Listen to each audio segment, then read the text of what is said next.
Good morning mga kabayan, sa umaga dito, nakagising na tayo. So galing ako dun sa loob sa may ward, female ward. Doon po si Mrs. na kakwarto. So nandito pala kami kahapon pa. So 2 gabi na kami dito sa hospital. Ito yung hospital dito sa mismong probinsya namin mga kabayan. Ito yung provincial hospital dito sa Alamada. Ito yung pinaka-munisipyo namin, kasi yung lugar namin ay barangay lang siya. Ang nangyari pala kay Mrs. mga kabayan ay 2 araw na siya nagtatai. Tapos nawala yung tai-tai niya, sumakit yung tiyan niya. Sabi niya parang may hangin lang. So ngayon, ang ginawa namin, pinahilot lang namin. Pagpahilot namin mga kabayan, medyo nag-okay naman daw, kasi sabi niya kasi hangin lang na wala. Pagka hapon, ayun na, parang iba na yung pakiramdam niya, parang mawala na siya ng malay, hanggang sa hindi na talaga siya makatayo, hindi, mahirap na din siyang huminga. Sabi ko dalhin ka na sa hospital. Ngayon gabi na kasi yun mga kabayan, siguro mga alas 8 or alas 9 na siguro yun. Ayaw niya man magpadala sa hospital kasi nga hindi na siya makaayos upo, hindi na din siya makatayo. Gusto niya lang humiga kasi wala na talaga siyang lakas. So kinakabahan ako. Ngayon, tatawagan ko sana yung driver ko, yung asawa ng pinsan ko, kasi siya kasi yung nagda-drive ng sasakyan. Hindi ko na matawagan dahil wala ding signal. Dito kasi sa bundok sa lugar namin sa Dado, minsan walang signal lalo na pag brown out. So wala na akong choice kundi sabi ko ako na mag-drive. Total mayroon naman akong license dito mga kabayan sa Greenland, pwede naman itong magamit. Ang problema lang sa akin, hindi ko kabisado yung daanan. At siyempre hindi ko talaga pinagkatiwala yung sarili ko. Pag galing talaga ako sa abroad, hindi talaga ako nagda-drive dito sa Pilipinas, kasi mamaya kung may mga aberya ba. Pero wala na akong choice kasi yung asawa ko, parang feel niya parang mamatay na daw siya, hindi siya makahinga. So nagpanik na ako, wala na akong choice kundi binuhat ko na siya, padala dun sa sasakyan, at saka ako nag-drive. May nagsama lang kami dun sa bahay, yung mga taga-agensa ng mga pinsan niya. So ngayon pag drive ko, wala na kasi malapit dito sa amin na hospital. Ito na talaga, itong provincial hospital. Ito din yung siguro mga 30 minutes or 40 minutes mga kabayan. Pag mabilis ka, 30 minutes lang ito pag sasakyan. Pero pag mabagal mga kabayan, mga 1 oras. So siguro nakarating kami dito mga 40 minutes, kasi mabilis din yung takbo ko. Madilim yung mga dadaanan natin, kasi yung alam niyo dito sa probinsya, hindi naman lahat dito may mga ilaw. So medyo kinakabahan din tayo tuwing nagda-drive ako. So nakarating kami dito mga kabayan. Grabe yung kaba ko, kasi si Mrs. umiiyak na talaga, hindi niya nakaya.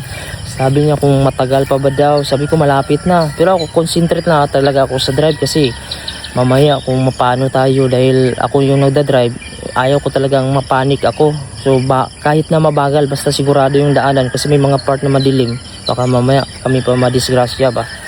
So nakarating naman kami dito sa hospital. Pagdating namin, chinek siya, medyo hindi naman sumakit na ulit.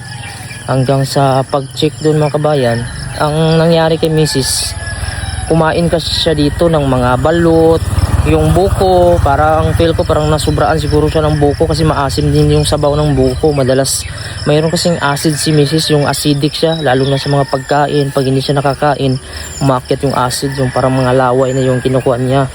Kaya yun, inatake siya dun mga kabayan ng acid. Siguro may nakain din siya, kasi nung dumating kami, may nakain siya ng hotdog. Doon kasi sa Greenland, di kami bumibili ng hotdog ni mga Tender Juicy, dahil nga mahal din. At saka bawal din kay Mrs. Yun, nakalimutan niya, kakain siya nun. Yun, inatake siya. Pagdating dito, chinik siya mga kabayan.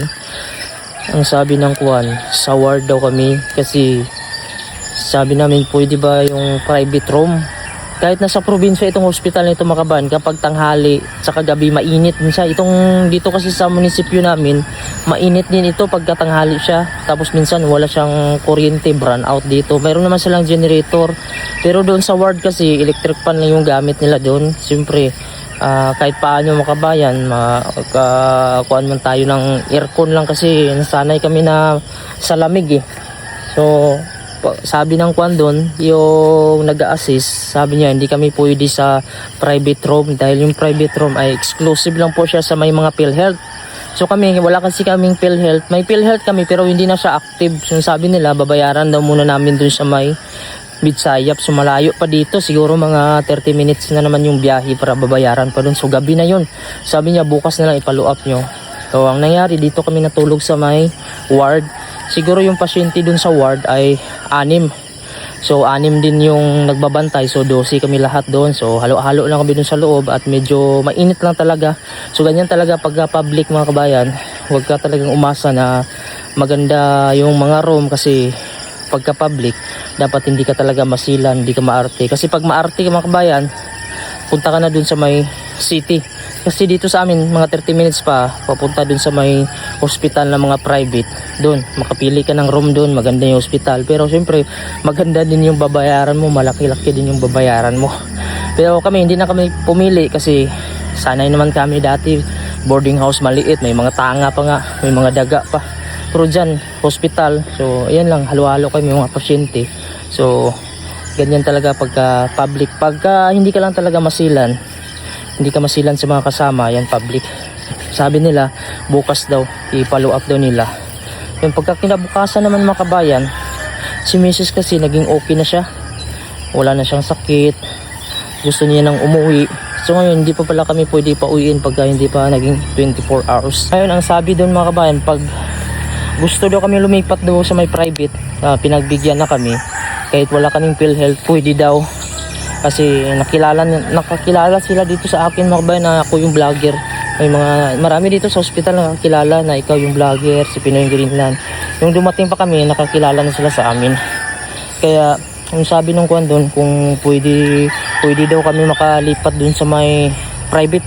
Sabi namin wag na kasi pwede naman siguro kami makauwi bukas kasi okay na si Mrs. Kaya nag-decide kami na hindi na lang kami magpalipat sa private. Kasi magpalipat kami dun baka isang gabi lang tapos magbabayad ka ba dun ng excess. Hindi gaya dun sa ward na okay naman, nakakatulog naman kami sa ward kaso mainit lang talaga pag tanghali. Ramdam ko talaga na sobrang init, pinapawisan ako kasi electric fan lang siya, madalas brown out. Mabuti may generator sila.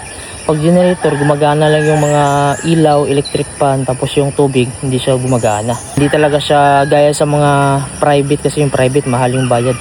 Kahit dun sa may Gensan, pag napa-hospital kami, private talaga kasi gusto ko mas maasikaso talaga yung pasyente, mas priority. Dito okay naman, naasikaso naman dito kasi hindi naman talaga sobrang dami dito na pa-hospital dahil kami na yung pinakadulo dito. Hindi ito kagaya sa mga public hospital na pipila ka talagang ang haba. Dito, hindi naman mahaba yung pila dito. Yun lang, may mga kasama ka sa kwarto. So sila Mrs. 6 sila, tapos 6 kami nagbabantay, so 12 kami dun sa loob. Pero ngayon siguro uuwi kami ngayon kasi magpa-discharge kami.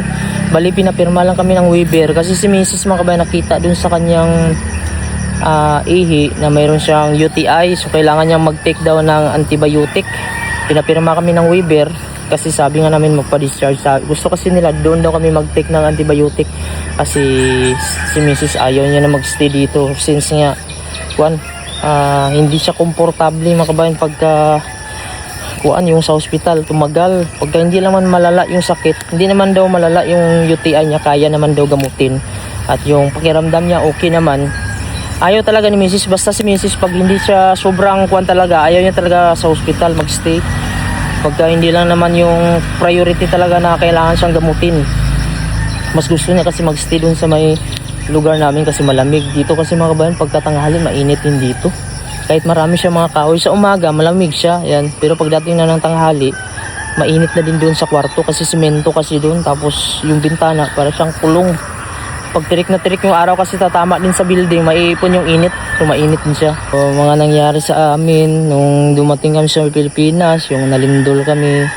Tapos ngayon si Mrs. na hospital na naman. So ganyan talaga mga kabayan, may mga pagsubok talaga na dumarating sa buhay na kailangan lang natin maging matatag. Pag-pray lang sa Panginoon.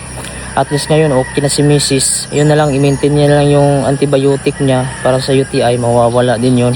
Ang importante, alam na namin yung bawal niyang kainin, yung hindi siya kakain dapat pala ng mga maasim, mga spicy, yung mga processed food.